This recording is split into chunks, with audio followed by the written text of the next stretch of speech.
Hey, pass me a beer. Look, at least promise me you won't drink. Alcohol always leads to trouble. Hey, who wants to play Drink the Beer? Right here. You win. All right, what do I win? Another beer. Just have a cup of coffee. Bear it is. Coffee? Beer. I'd kill for a beer. Cheap beer and a sympathetic ear. Step right up. Hey, what's up? I'm going to do it this time, Chad. Hey, what's up, everybody? It's Adam on the Beard House Podcast, and thank you for joining us. Of course, we always have the Three Stooges here. Jake sitting next to me smells awful as usual. What's up, Jake? I probably actually do. Hello, everybody. You do. Chad, of course, I can't smell him, but I can only imagine. You could, if you squint, you can just see some stink lines. I actually won't tell you what happened before. I'll tell you later when we're done recording. Spare the audience. Seriously, my eyes are still hurting from what I saw, and he saw something he hasn't seen in about 20 years. We'll put it that way. Moving on. Lord have mercy. Hi, Chad. How you doing? Pretty good. Adam and Jakey, how are you guys doing tonight? Well, I'll recover, but it'll take a little bit.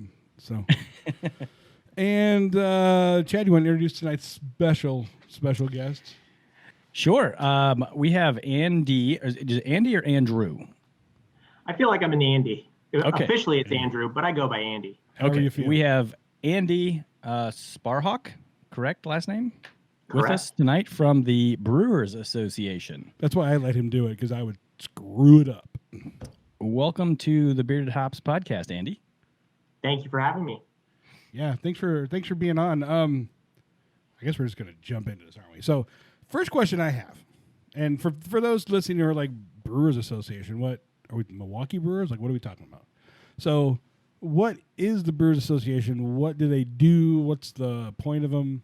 All that good stuff. Sure. The Brewers Association is the national not-for-profit trade organization that represents small and independent craft brewers. Our mission is to promote and protect America's indie craft brewers and producers of craft beer. So, do you guys like lobby for them, or just work with the breweries themselves to help them better their business? Or So broadly speaking, we follow that mission. Promote on one side, protect would be where the lobbying falls in. Mm-hmm. It's unique that the Brewers Association, being a national trade organization, is not based in Washington, D.C., like the other large alcohol trade groups. Discus, Wine America, Beer Institute that represents the largest brewers and importers, and the national beer wholesalers. We're based in Boulder, Colorado, in the foothills of the state. Our members are Main Street businesses, and so it's always kind of made sense. However, as we have grown and as we've become we've kind of earned our spot at the table. Lobbying becomes a bigger component of that. And we certainly, work to make sure that craft brewers are fairly treated on a federal level. And then we try to support our state and local guilds as much as possible, as there are eyes and ears on the ground for that sort of stuff. But as far as on the promote side of things, we're known for putting on the Great American Beer Festival, craftbeer.com, which is what the website that I work on, trying to tell the stories of small and independent craft brewers, all sorts of stuff like that, media relations and the like. Well, I definitely want to. Let's pause here for a second. Can you guys hear that? What is that noise? Somebody's attacking. I don't know what it is. It sounds like Candyman or something about to it. He's all scared. Like Ghost in the Machine or something going on. Yeah. All right. Well, I'd like to dive into some of these details, talk a little bit more about the Great American Beer Festival and the website and what you do and where you came from. But I'd like to kind of go around the room and see what everybody's drinking first, since this is a beer podcast. What are you guys drinking tonight? Okay, fine. Always being formal. I know, he's always going to be like, stick to protocol. I'm drinking Three Sheep's Double Coast. Juicy. By the way, I don't have any video on you guys again. If you click the right spot, we went over this every freaking show. You just click the right one, and it shows up on your screen. No, it doesn't. I think he needs like a wiki or a I job know. aid or I know. something. It's like or- I'm helping my mom troubleshoot all the time. What are you drinking, Jake? I'm drinking No Might video. Meets Right. This is another one of the temperance variants out of their barrel aged series. This is the blueberry maple. So this is. So is that a barrel aged stout It is a barrel aged stout with yes. maple and blueberries? and blueberries. You want to try a Blueberries. sip of my some blueberries? That kind of scares me, but sure. Chad, what are you drinking there, Spooky?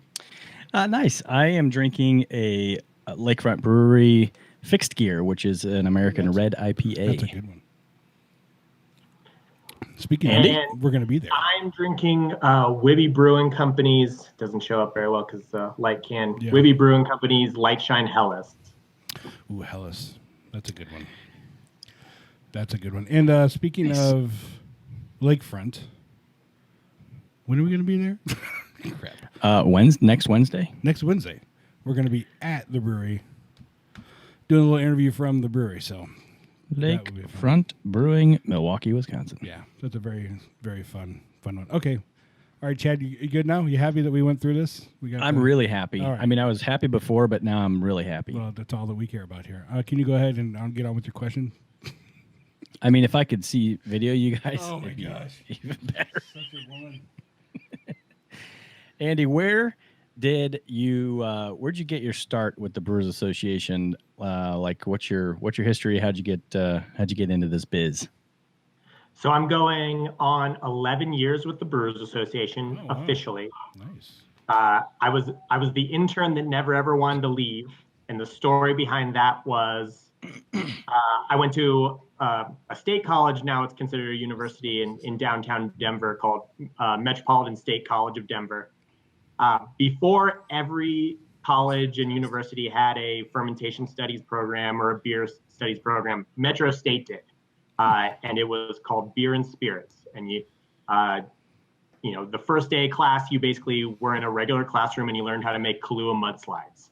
And I can remember people like looking in the window being like, what is going on? So that was fun.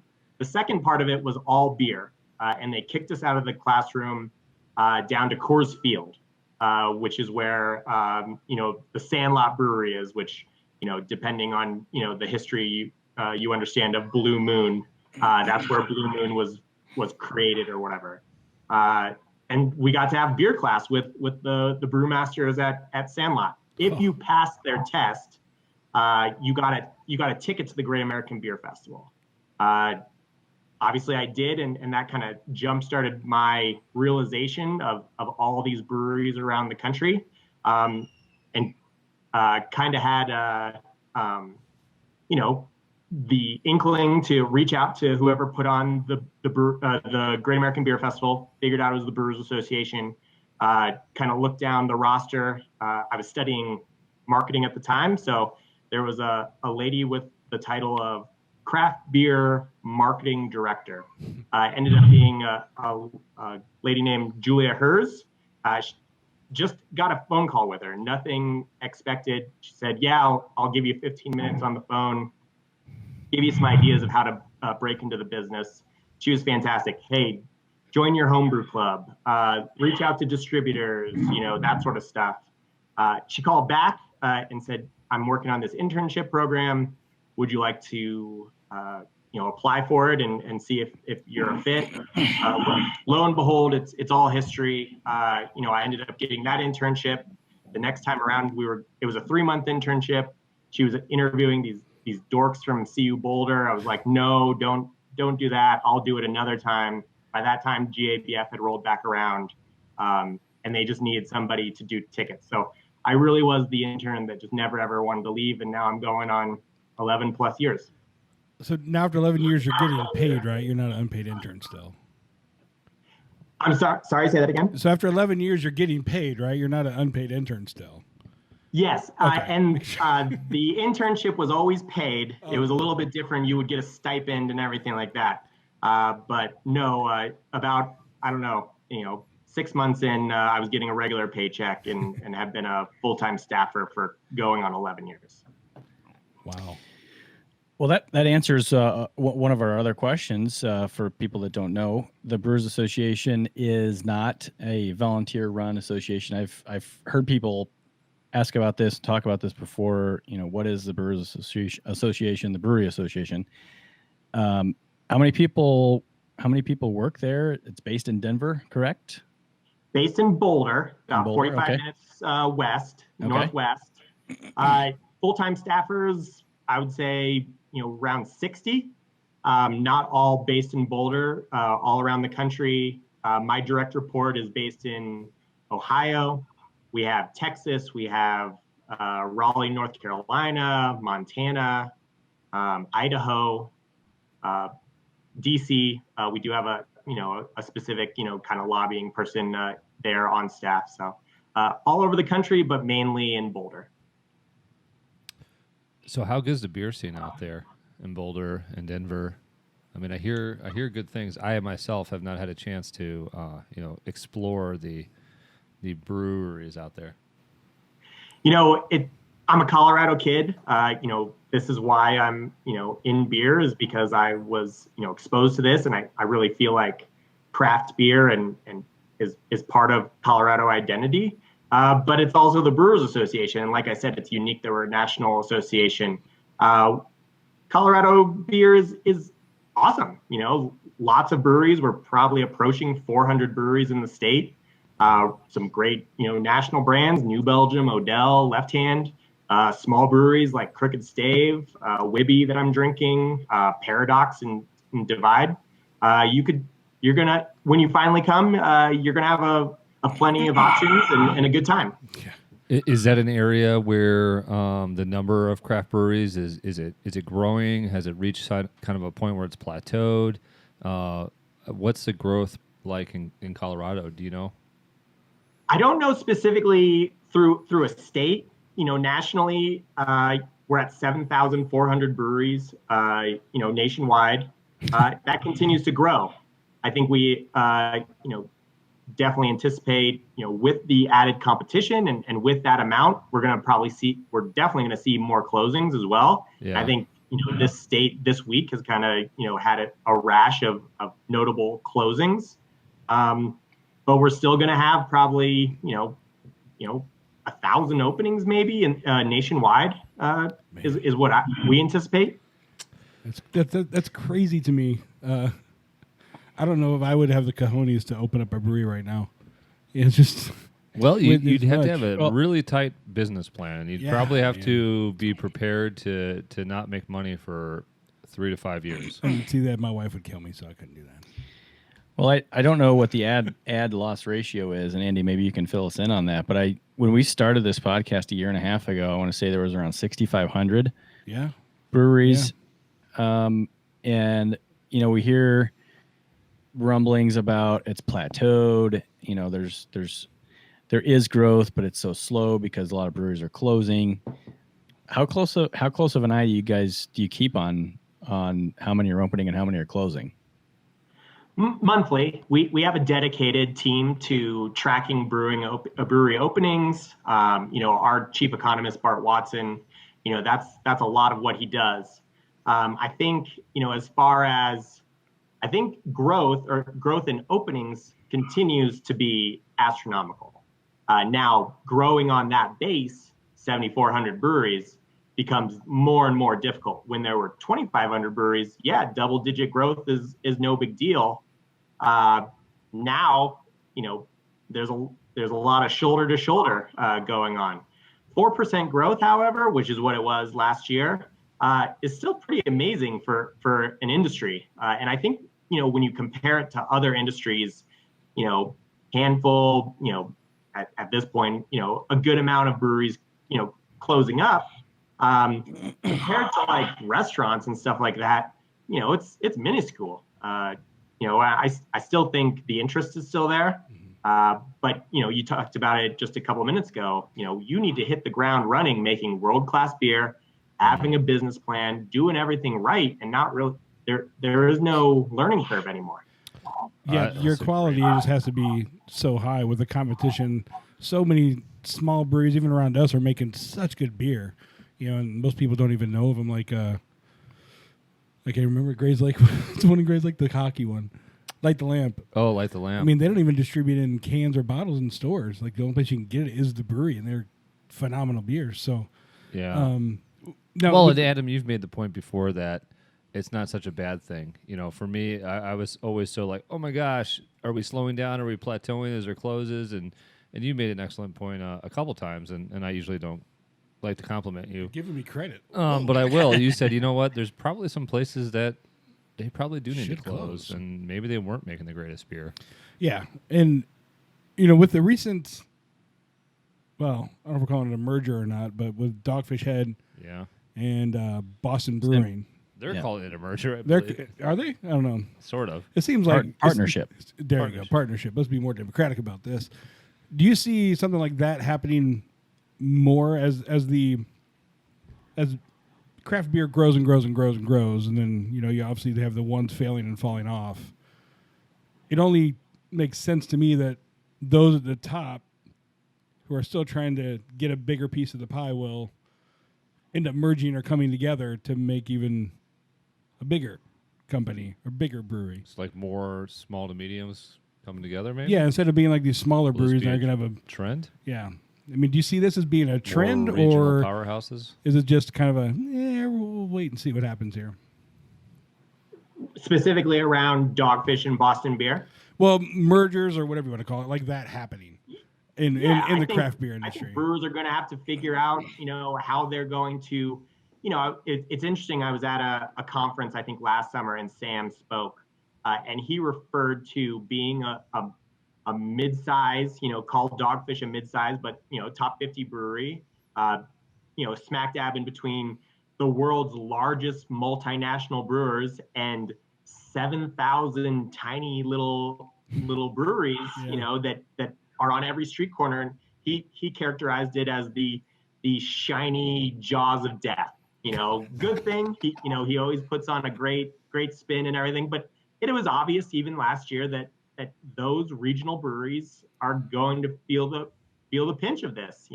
They're getting attacked from both sides, and to do a deal like that, I think makes a lot of sense. And yeah, we probably will. We're seeing it with what is it? Victory, 6 Points, and Southern Tier. We're seeing it with Canarchy. Yes, right now this this craft beer industry is evolving, and breweries of that size are going to have to band together.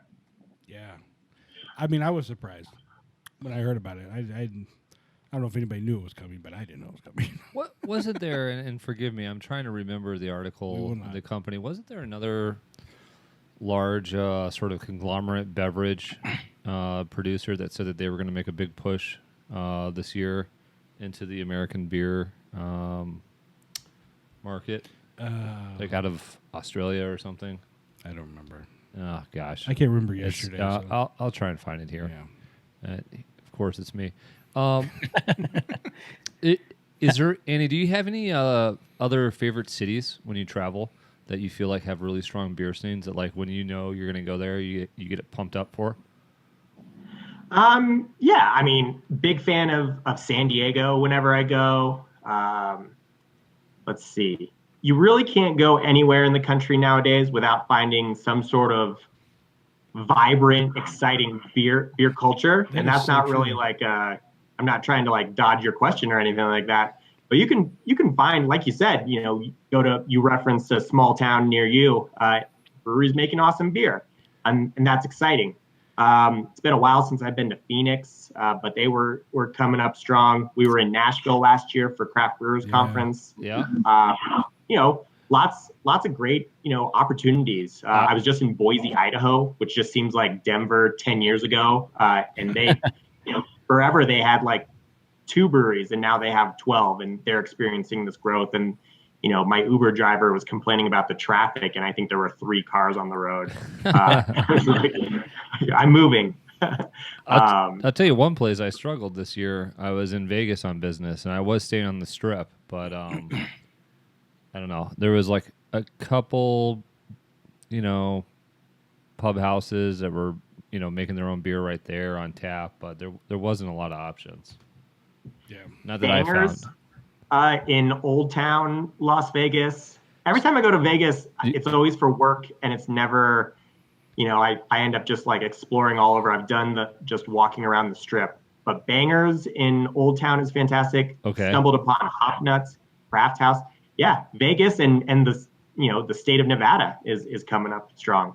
You can't go anywhere. Wyoming has been making a push. Wow. Yeah, Wyoming. There's enough people. throw a dart on the map, and I'm sure you'll find awesome beer and people that are passionate about it that you can have a good time. I was a couple weeks ago in Austin, and they had a fantastic beer scene. I had an excellent time drinking there. Yeah. Cool. Well, I guess just need to keep my eyes open. It's just popping up everywhere. There's this thing called Maps, Google Maps. You can just put I swear I looked when I was in just- Vegas, but I didn't leave the strip. I was on the strip. I didn't make it to Old Town on that trip. Yeah, that's Vegas is just its own little world. I mean, I don't worry about beer when I'm in Vegas. I just there's other options there, so I entertained myself just fine. What really? You do care to elaborate? No, that's good. Andy, is it harder What happens in Vegas to stays in promote Vegas. craft beers at a national level with sort of the federal government, or is there more frustration working with some of the state governments and their different laws and people and how they go about their business and their politics? It's certainly a challenge, but again, that's why we were a couple of years ago we were very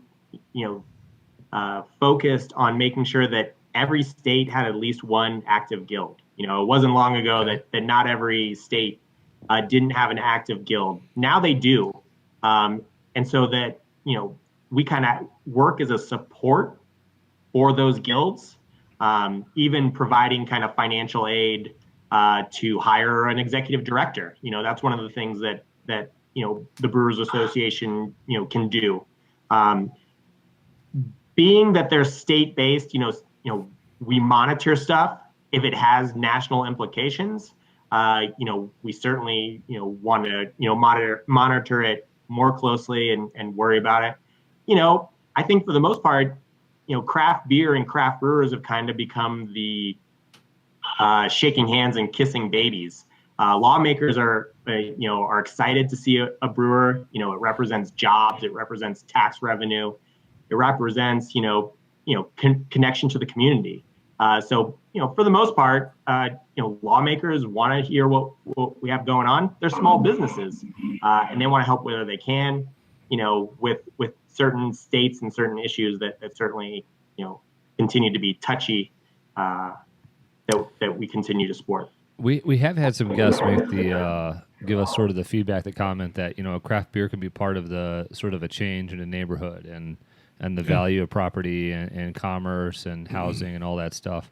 One state, Andy, that we kept close eyes on, or we sort of continue to monitor, is Texas, because we have a good friend that lives down there, and we've been down there and dealt with some of the beer scene and gone to some local breweries that we really like in the McKinney area, I want to say. Yep. There's one there we like called Tups.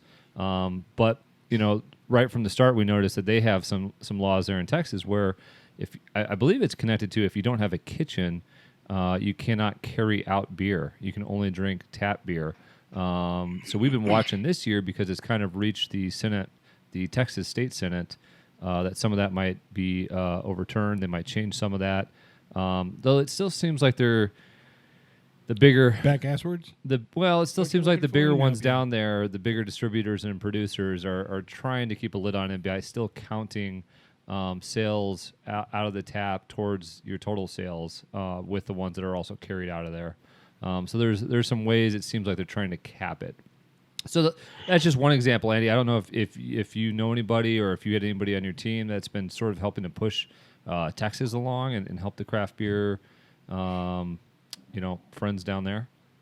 Yeah, we have a guild coordinator. She's based out of Montana, but her name's Acacia Coast, and constant liaison between state guilds, specifically Texas. The president of the Brewers Association, Bob Pease, was just down in Texas, basically lobbying with craft brewers in Texas to push this. Pete Johnson in North Carolina. It's funny talking about the to-go bill that Texas is working on, Texas craft brewers. One of them tweeted our chief economist, because, they were kind of debating, the law with state wholesalers. And I think it was the guy from the Austin Beer Works that said, at Bart Watson, can you tell us what other states don't allow to-go sales from craft breweries? And, Bart kind of made the, well, I could tell you, or I could show you with this fun map. And it was essentially an all blue map with just Texas red, identifying them as the only state that doesn't allow that level of freedom from a craft brewer. And I think, that's one of the things that a national association can do, and stick up for, the state guild and everything, and be like, here are the facts, like. Look at you getting all excited. Yeah. Well, I remember being down there, and I had no concept of those laws, and I was just ready to buy something, looking for, their fridge or growler, a growler, and I was like, what? I mean, I love when you go to the actual brewery and you have more options, and they work hard to provide options that, maybe you can get them in the store, or maybe they sell out pretty quickly in stores. I mean, those are my favorite breweries, when I feel like not only do they have a great time at the place, the atmosphere, the service, the people, but also just being able to buy some stuff and bring it home. And I was like, what? Yeah. I remember you told me that. Isn't that, part of the community? If you're going to have 7,400 breweries, don't you want to go and it's a unique part of a brewery that you get to, go to a tap room, sample the beers. You can talk to the brewer. If I use the restaurant reference, how often are you able, besides at Buca di Beppo, walk back behind, into the kitchen and see what's going on? You can walk back there and ask the brewer, hey, what do you got brewing? What a cool way to like be a part of the community. It's craft brewers, that have that particular license in Texas are hamstrung. That's a great point too. I think you just uncovered one reason that I love craft beer, and I didn't even know it. People love talking about how they're making it, what they're doing. Yeah. You're right. I mean, you go some of my favorite restaurants. I've never got to talk to a chef or anybody that makes it. You probably wouldn't want to. Well, they probably wouldn't want to talk to me, which is fine. I don't blame them, but oh wow, you really hit a chord there. I'm gonna have to sit back for a second. Craft beer is so much built around community. It's so much built around the story. I think it was Josh Noel that was telling us, people want to feel that connection, with the brewery. What's the story? Where did this come from? How'd you get this started? How'd you come up with this name of this beer? And why is this important to me? When you're talking about the big national, big guys, we know the story and the Clydesdales, but we can't really get that same personal. The Clydesdales. Yeah, just so you know what I'm talking about. We can't really get that personal, interaction. We can't go sit in the tap room and there's a brand new beer up on the wall that I can't get in a store, but I can get it right here, right now, and it's probably made, and just put on the tap today or yesterday. You can't get that anywhere else. That's what makes kind of the craft beer so special. Yeah, talking to Josh Noel, his book, that's the strategy of the big brewers. They tried to have a craft brand for Michelob, and they tried to create, kind of fake brands, but they could not recreate, the stories and the ability to go behind a little tap room and talk to the brewer.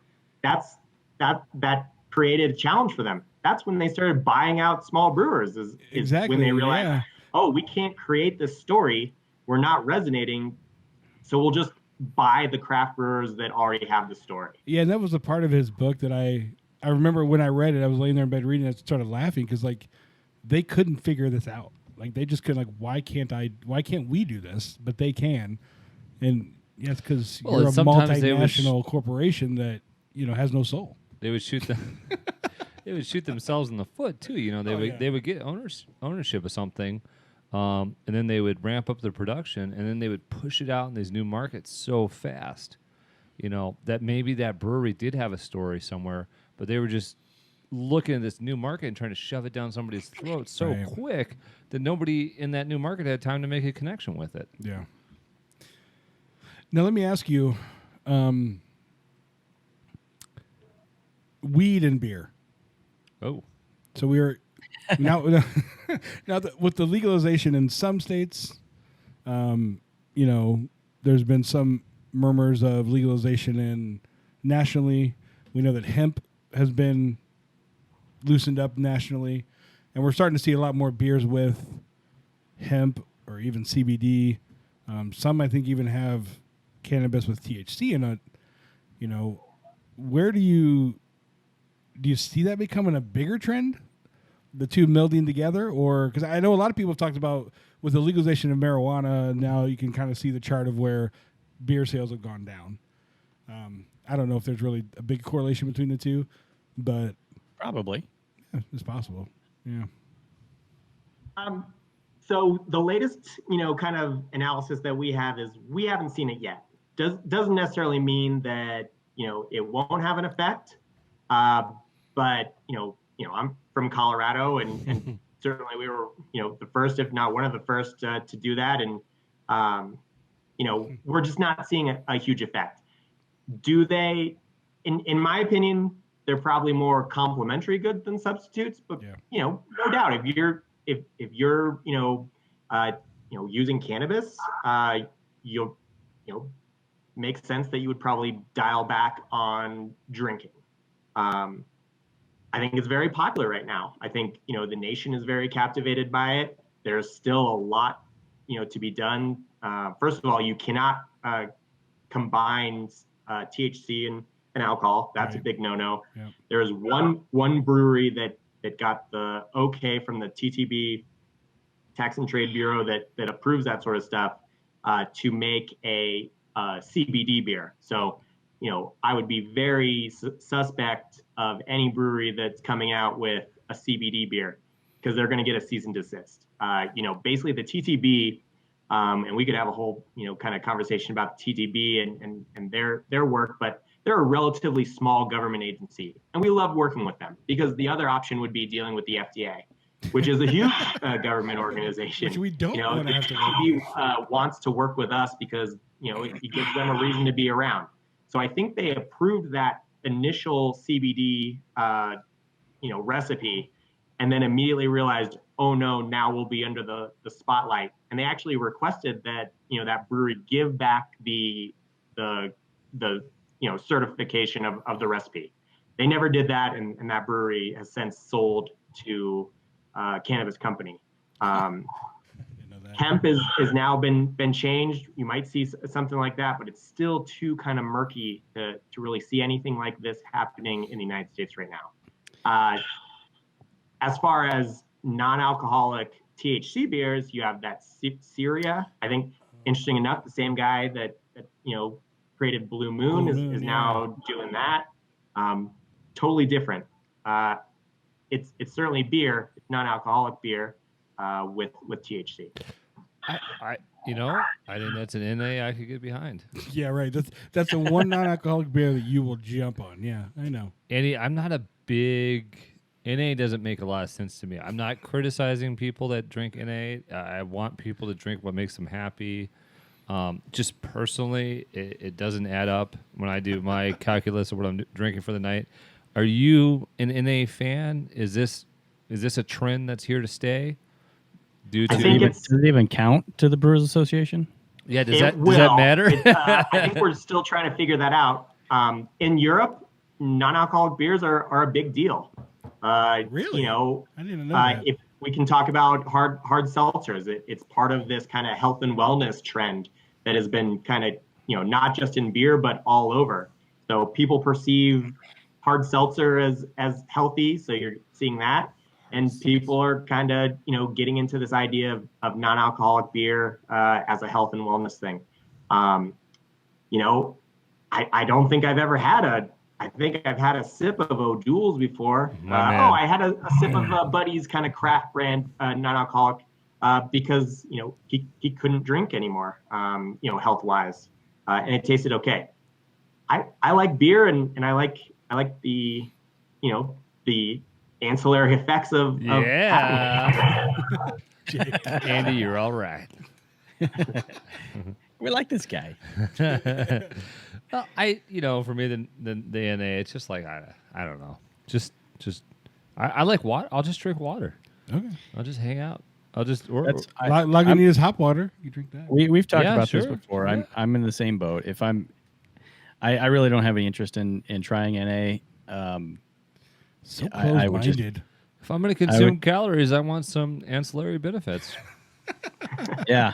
Otherwise, just give me water. Give me That's, some of I'm that- water, coffee, and beer. That's all I drink. Preach on. Gosh. Andy, so when a new brewery opens, how's the process work, and how's the relationship between a new brewery and the Brewery Association work? I mean, to open a brewery, is there a membership required? Is a brewery, when they open, do they ask to join? How does that whole relationship work? Sure. A lot of them find us as they're planning. And one of the great values of the Brewers Association is becoming a brewery and planning member. You have access to all the resources, that we have as an association, helping to plan a business, getting the networking, set. A lot of breweries, whether they're about to open or just starting the planning, they want to come to the Craft Brewers Conference. They want to meet the people that they want to shop at our expos, the largest trade expo. What kind of kettles am I buying? Pick and choose. A quick side note. Just a quick side note. When is the expo, and where's that at? So Craft Brewers Conference and Brew Expo USA moves around the country every year. We just had it incidentally in Denver about a month ago. Previously, we were in Nashville. Next year, we're going to go to San Antonio. Okay. Yeah. So when you can kind of go back to where you were, I didn't mean to interrupt and change your train of thought there, but so there's different. Is there different levels of membership? You mentioned brewers and brewery and planning.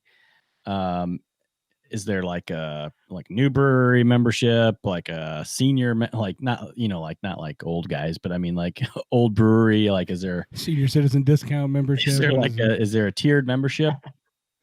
And is it open to breweries only?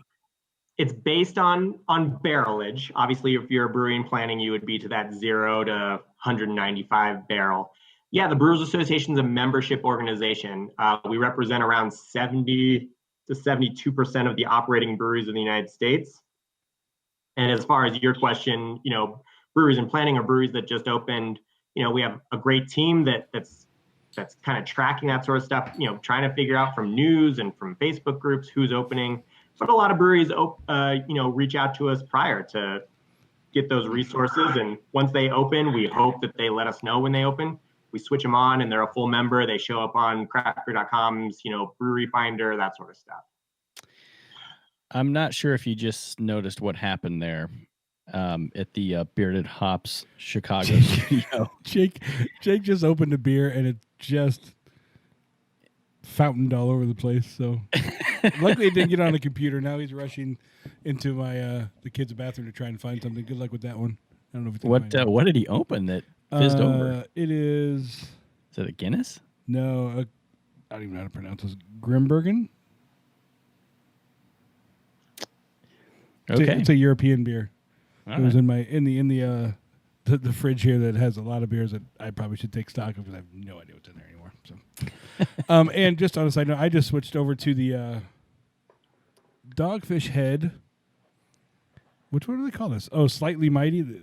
Their low-cal IPA. I'm watching my figure. So, 95 Watching calories. it get bigger. Watching it get bigger.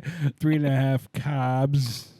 4.5 ABV. So, you're on mute, so you're not talking right now. Go ahead. I'd like our listeners to know that this was complete and utter sabotage. I did not do anything that should have made that beer explode, basically, when I opened it. Adam was the one that was like, "Oh, Jake, why don't you try one of the European beers on the bottom?" So this was a complete setup. I am innocent. Lucky me, you grabbed the right one. Well, speaking of European beers, how many? What kind of representation does the Brewers Association have in Europe or around the world? Well, we're a U.S. based organization, so our mission is protect and promote U.S. craft brewers. Okay. That being said, our other competition being World Beer Cup, just the fact that craft beer has become international, and particularly American craft beer. So we do have international members, far less, than the 72% of this country's. On the other side of it, kind of an a la carte part of the Brewers Association is a thing called the Export Development Program. And it's a service that we offer to members. It's an extra, kind of membership, but you have to be a BA member first. And for that, we enter these participants in international competitions.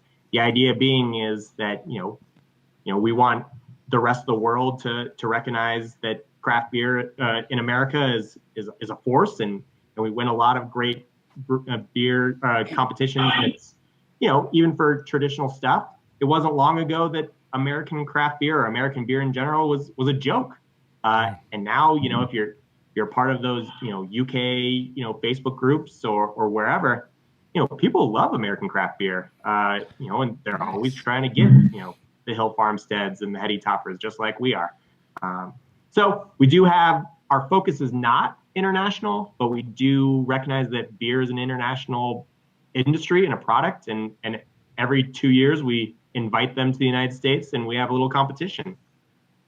Oh, I didn't even know about that. That's cool. Very Yeah. nice. To be a member of the BA, we'll just call it. You is there a limit to the number of barrels as defined by what makes a brewery a craft brewery? So if someone is over 6 million barrels, right? Is that the number? Yep. Can they not be a member of the Brewers Association? I was just going to ask my next question, Andy. Have you had to have the awkward conversation with you were no longer, you're too big. Sorry, sir. Somebody's investing too much. They own too much of you. If you love something, you let it go. Have you had that? It's not you, it's me. No. Anheuser-Busch InBev and Miller Coors, Heineken, Constellation, they are all welcome to be members, and they're currently not. Surprise. Yeah, we finally kind of crossed that line with them, but that's been relatively recently. They might just be renewing, but just full disclosure, they're currently non-members. We'd love to have them back, but no. Where those delineations come from is we're very clear about who we represent and who we're fighting for. That doesn't necessarily mean that those companies and particularly those people that work for those breweries aren't welcome and can't provide to the overall beer industry. But yeah, that just has to do with the craft brewer definition. And as far as like having that awkward conversation, that's come up plenty of times with Boston Beer. Our standpoint is we're not like Eskimos just wanting to push Jim Cook off on an iceberg. Like you're too old so long. That wouldn't necessarily change anything.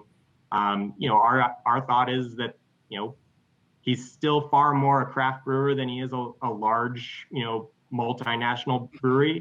I realize it's publicly traded, but time and time again when we make those tough decisions, I think it's the right decision. If someone's upset about Boston Beer still being considered a craft brewer, like, just imagine if we kicked him out, you wake up the next day, what would change for you? Probably nothing. Nothing at all. Yeah. Maybe those, nightmares of some guy with a denim shirt and khakis might dissipate a little bit. But, if you have a problem with that guy, us kicking him out of the group probably doesn't help you very much. Now, the beer label you guys have, we actually use the supporter label. Awesome! It's on it's on pretty much all of our graphics, all of our logos and stuff. We have the supporter logo there. Yep.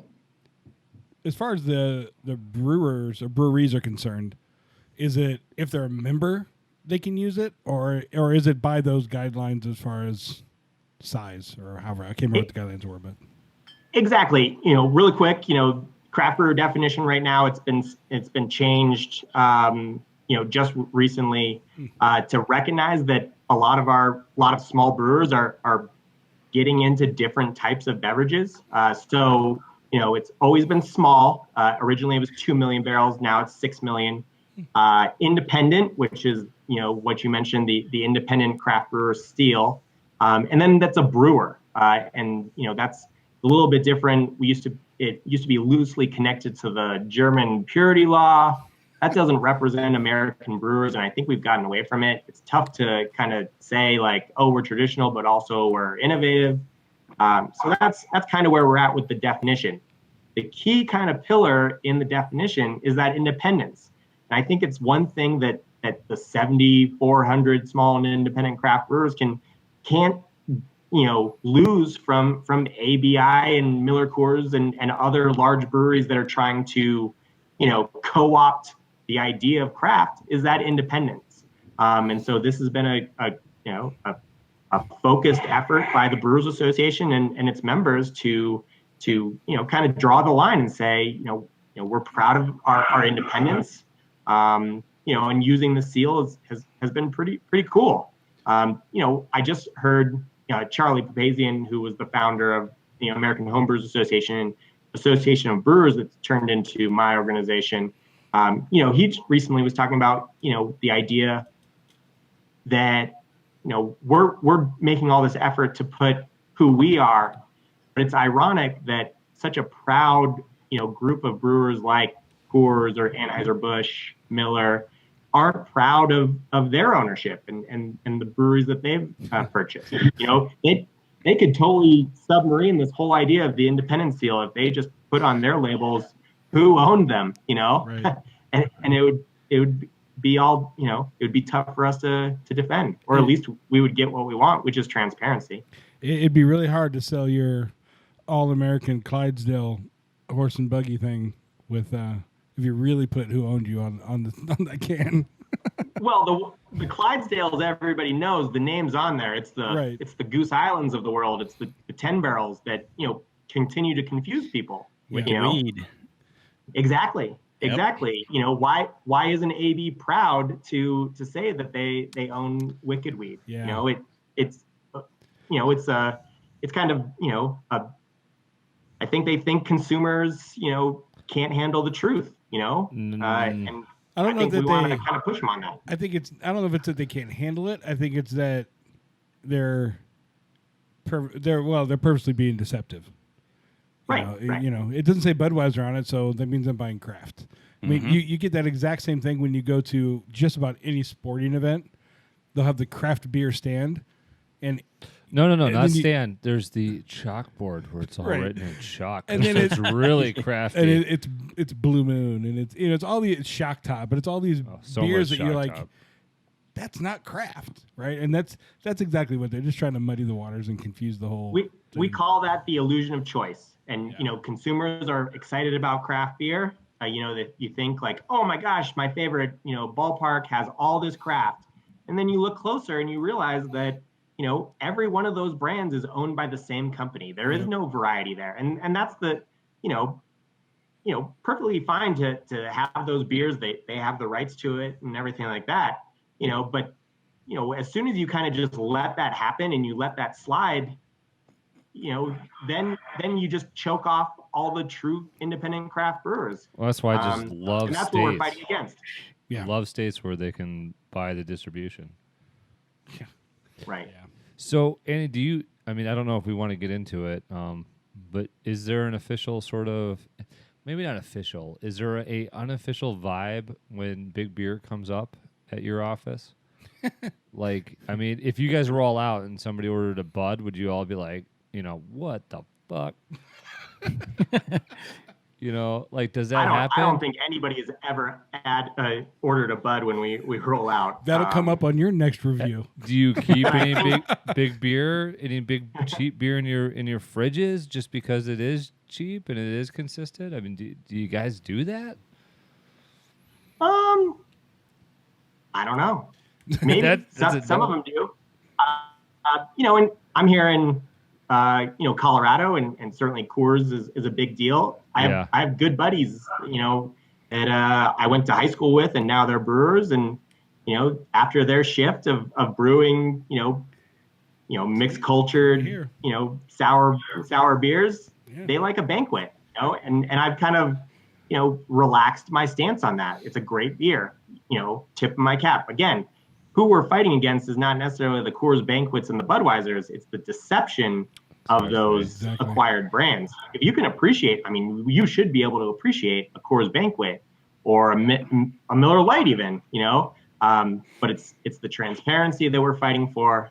So maybe I should get some big beer in my refrigerator just to. Does their to voice change when they drink it? Are they like, Andy, would you like a banquet beer? They become the Western voice. Like, are you suddenly like on a mountain with a campfire and you're like, yes, I would. You have to say it like that when you're drinking banquet. Well, we had a conversation I recently thought I was distorting my voice somehow to order it. With I think it was Matt and from Massive, and he kind of was way smarter than me, and he kind of made the point to me that way smarter than all of us, I think, that there's a place for big beer, and we just have to accept that. And there's a lot of people who don't care, and they just want beer that they like at a good price. And well, big beer wasn't always big beer. You know what I mean? Looking back at their history, they were. Well, they were the lead-ins to what we have now. I mean, if you took Budweiser out of the equation and Miller and Coors out of the equation, where would we be? Would we still have the thriving, crazy beer industry, craft beer industry? We we would have now? had good beer sooner because they made a lot of shit beer since World War II or since maybe not. You don't know. Prohibition ended, and they just controlled the market and diluted it and told us what we wanted through good marketing.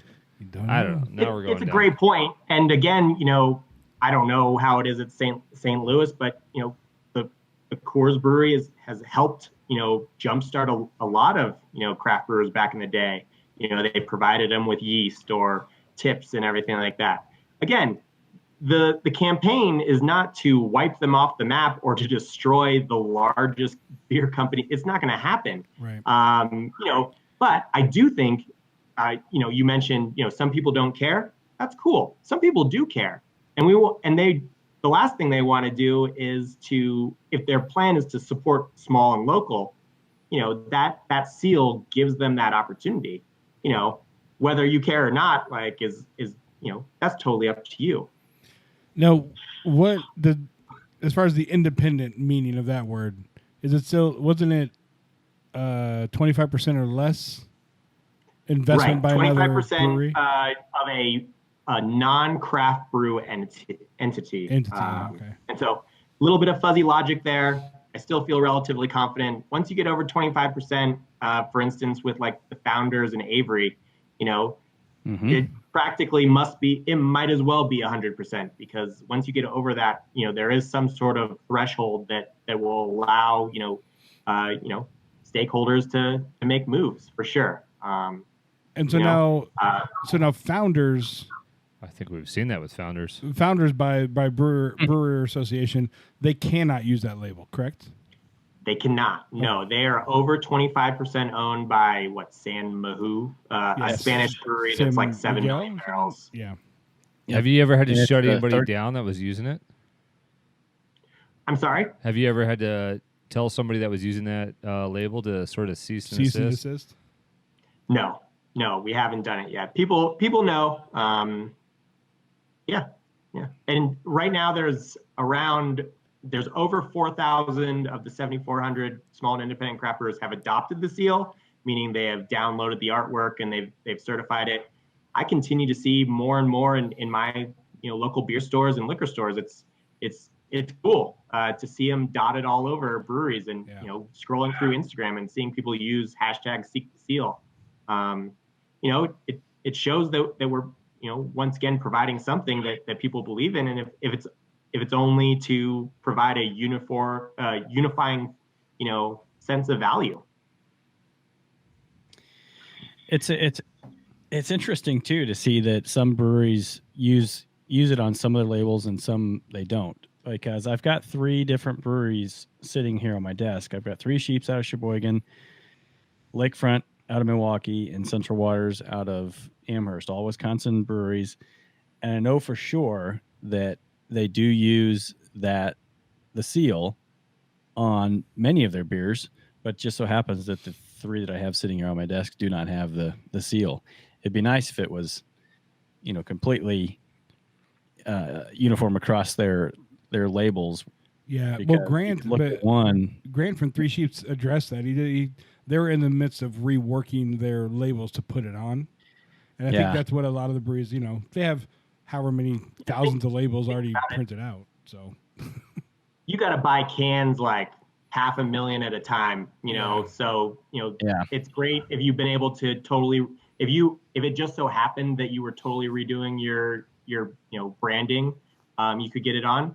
That's cool that they're supportive of it, and I think every time, a brewer chooses to do that, it makes the seal more valuable to everyone. All right. Yeah. What I see a lot of times is, especially like you said, you're buying, mass quantity of cans and mass quantity of the labels. But what I see a lot of these breweries doing is their newer releases, never been released before. This is a brand new beer that'll have the seal on it. But their go-to older, beers they've had in their stable for years, I assume they're waiting for that to run out, But it is good to see. I see it popping up a lot more on a lot. I mean, what is it? 2 of the 3? 2 of the 3 we have right here have them on them, so that's good. Do you guys? Question for you guys. I didn't anticipate having a lot of people say to me but like, have you ever been with friends that mention that that they appreciate the seal, or that it frustrates them, that they're unsure of that sort of stuff if they care about it? It seems like more and more people are saying, like, my boyfriend constantly comes home with like a beer that I didn't want him to buy, but now he has the seal to look for. Have you ever heard anything like that? I haven't. I will tell you that when I showed the seal to people, because a lot of people, if they're not into craft beer, they may not even know that seal is there. But when I've shown them the seal, they're like, oh, that's really cool. I'll start looking for that now. It gives them like, oh, okay, now I know what to look for. Because, I mean, honestly, a lot of the people, and Jake can say, a lot of people in our neighborhood, they know of craft beer, but they don't know. They're part of that Craft that beer to group that them would doesn't be care. like Three Floyds. They would look at that out of out of Indiana. Or even some would say Blue Moon. I mean, but Gosh, maybe. so Oh, guaranteed. yeah, Blue Moon guaranteed. Knocked Up. There are a lot of people. They also might look at like they might look at like a Leinenkugels and think Leines, that's yeah. craft. Yeah. it's So a lot of them possible. don't understand. They're falling for the deception. I guess let's just say it that way. Well, it's just that they're totally naive to this whole, how Right. could this be an issue? It's fun, flavorful beer. Again, some people might not care or might not want to wade into, that sort of inside baseball. But at the same time, people that realize it, probably appreciate it. It's going to be a tough grind. We're trying to shift consumer choice or consumer preferences to not only consider, oh, do I want an IPA? Oh, do I want local? But now I have 3 IPAs in front of me. Which one do I choose? Oh, that one has a seal, so I can feel confident in that because I want to support the local guy or the independent brewer. It's kind of like the Matrix, right? Like, have they woken up? Do they know? Which pill did they take? Because once you know, you can't unknow it. Like, it's always there. Just like before the show, what I saw, I can't unsee. Oh God. But I still have that segment of friends that enjoy beer and enjoy beer that they deem as quality beer, but look at me like I'm some sort of snob. Well, they're not too far from the truth. Which is probably true. Yeah. What I find is I don't even, I've gotten to the point where I'm so good at it that 80% of the time that I pick a beer, it's going to have that seal on it anyways. I'm so good. I don't have to look. I just know there's a good chance Did it it's hurt going to patting be there. yourself right there? I'm so good at Oh, it. feels I'm great. so good. Feels great. I even got the wife trained. I mean, she's at the store and she knows what to look for. There you go. Yeah, she doesn't waste cool. my time. Now I know we're coming up on our time, but And this is my time. If you guys want to keep, oh no, Chad, your time is our time. Come on, we're one big family here. Just one big. I just Yeah, Chad. If I one can't big- see you at all times during the show, I'll probably fall out of my chair. which by the way, the video I didn't do anything and it gosh. it came on. Yo, it you know what? just came on. It's funny that I didn't touch a thing. weed is not legal in Wisconsin, but I swear he's smoking it every time we do this podcast. Oh well, yeah. Well, It obviously. doesn't have to be legal for me to smoke it for sure. I totally lost my question. Anybody next? I totally lost my question. Oh, you're tapping out. Come on, I you. totally It sounded like you were really building to something I good. was trying. You know, Yeah. we're wrapping up. Yeah. A rap question, I don't know. I'm just gonna drink. Andy. Go ahead. What's your favorite? Do you have a favorite beer Or a favorite type of beer? or a favorite type of beer? Yeah. Right now, a classic American style pale ale. I've been trying to give this analogy to so many different people, and I just screw it up. But it's kind of like if you were into art, and you got into art, and you initially wanted just the crazy stuff, or you get into that, I just want to see the most avant-garde, crazy street art and everything. Like you go through that phase. But then at some point you come back around to like, just classics, and you can recognize and appreciate, that sort of stuff. I feel like a pale ale is just, it's overlooked now, but it's just such a solid beer. And really, it's not I'm not saying American pale ale, like, totally stripped of, it needs to have a little bit of crystal malt or Munich or something. Needs to have a little bit of caramel, not a session IPA. I would just love, just the perfect pale ale. That's what I'm about right now. It's funny you say that because we kind of have gone through that. Yes. We went through, when we first started the podcast, it was stouts. Then it was barrel-aged stouts for days, for months. And it was all like, let's find all the whales. Yeah, all the big beers. But now all the hard to gets. Chad and myself have really been on the hunt to find, a good summer beer, like a lager or a pilsner, that's craft, but that is affordable, that could compete with like the Miller Lights and the Coors Lights, because like That's also consistent. As consistent, consistent as right? Miller You know, Lite. because in our neighborhood, it's always been Coors Light in this block. Everybody drinks Coors Light in the summertime, and I really want to support craft, so I'm trying to find something that can. I don't think craft's not going to meet the price point. I mean, I'm not going to get Yeah, you can't. a case of it for $7. Now you get a 30 pack, Right, the whole brick pack. 30-pack stack $10.99. for $6. But I'm trying to find that something that will equal that in consistency. I think that's the right word, Chad. Consistency. Any close options? Have you gotten close and maybe just the price point? Because you're right, it's scale and everything. Price point's been the toughest part. I think the one actually we just found this one, which is not even it's their IPA. It's the Dogfish Head IPA, which my wife loves it because it's pretty much equal on like calories and carbs of Miller Lite. It's like right on point. Well, with and they that. put that right on the top of the can. So they're Yeah. definitely trying to, I mean, I looked it up. appeal It's to pretty somebody much that's being identical. health conscious. But for a 6-pack, it's like equal to a 12-pack of Miller Lite. See, I want a good protein beer. I want a beer that, like, gosh. gets me drunk, but also right on the top says like 7 grams of protein. Mighty Brewing out of Boston does protein beers. There you go. All right. Somebody does it. See, Miss this guy knows a Ginger. lot. Yeah. Why do I talk to you He guys? does. Andy, do you have after a long week, if you don't feel like a beer, is there another favorite that you might reach for? Other beverage besides a beer? Yeah. I think I can make a really good, this seems silly, but like coin margarita. Hey, no. There's like no What kind of tequila? No mix or anything, just, lime juice, tequila, some sort of orange liqueur, a lime, salt, rocks, I Dude, don't travel too far away from beers, but I'm not a wine drinker. I'll drink, whiskey for sure. But summer, Give us a just tequila that you're little- liking right now. Little margarita would be awesome. What's a tequila you're liking right now? I would just go with Cuervo. I've been through the high end tequilas in my life too. Kind of like going after the pastry stouts. I just go back to the boring stuff now. The boring stuff. It's all come Nothing full wrong with circle. that, man, and nothing silly about a good margarita. I mean, No, it's, nothing silly about that at all. Oh, don't we have a It's- soundbite on that? it is time. Yeah. We do. I gotta find it though. Oh, Yeah, Oh, we don't have many it queued sound up. bites here. So many sound bites. come on. Where's it at? I can't find it. All right. Fail. Well, Andy, thanks for joining us tonight. Is there any place that you would like to tell our listeners if they wanted to follow you personally or the Brewers Association? Where can they find you and or the BA? You can find me at craftbeer.com. That's my website. Please visit it. We're all about the stories. We have great resources as well.